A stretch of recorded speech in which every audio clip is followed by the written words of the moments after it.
vite de l'air, faut que je prenne l'air. Je suis au fond du puits. Regardez, là, sur les parois intérieures, on y voit des petites cavités. Ils appellent ça fenêtres. Et à l'intérieur s'y cache une espèce étrange qu'on appelle humain. De temps en temps, ils sortent leur tête. Ils ne sont pas vraiment beaux, pas vraiment laids.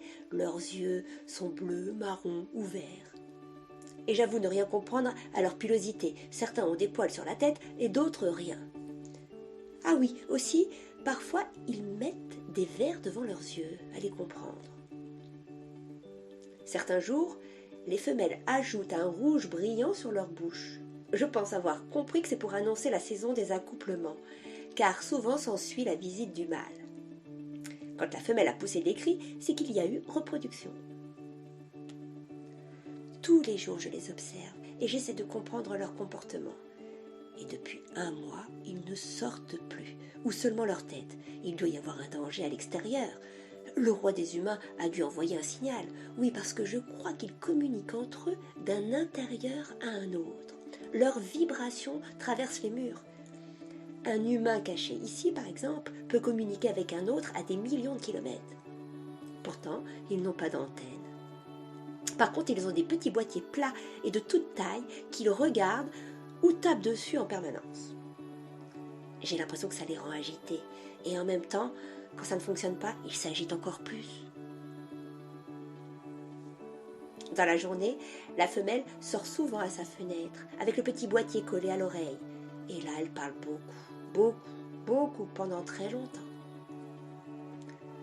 Ces derniers temps, je les entends beaucoup crier. Tous. Après, ils cassent des choses. Les enfants poussent des cris également. Puis, ils ont tous un liquide qui coule de leurs yeux. Je pense que c'est un rituel quand le mâle ne supporte plus d'être confiné avec sa femelle. Mon moment préféré, c'est quand l'humaine de la cavité d'à côté laisse sa fenêtre ouverte au moment de l'alimentation. Ça fait un ding et elle sort quelque chose de rond, de rectangulaire d'une petite porte en verre. Ça fume, c'est chaud et ça sent très bon. Et du coup, ça donne très faim. Ils en mangent beaucoup trop parfois, si bien qu'après, ils gonflent. J'espère qu'ils ne vont pas exploser. Du coup, pour dégonfler, il y en a certains qui sautent et se tortillent dans tous les sens, tous les jours pendant 1 heure. D'autres ajoutent même un bruit très fort qui donne envie de bouger tout son corps. Je pense que c'est un truc qui rend joyeux. Je ne sais pas ce qui se passe, mais jusqu'à présent, ils n'étaient jamais là tous en même temps et si longtemps. Cela m'a permis de les observer et d'apprendre à les connaître. Mais je reste cependant invisible car j'avoue ne pas savoir encore s'ils sont féroces. Certains semblent dociles et bienveillants, mais prudence tout de même. À 20 heures, ils sortent en même temps et tapent dans leurs mains. Sûrement un rituel ou une incantation à une divinité. Ce qui est étrange, c'est que depuis qu'ils sont tous rentrés dans leur cavité, le ciel est bleu. Alors que quand ils sont tous dehors, le ciel est gris.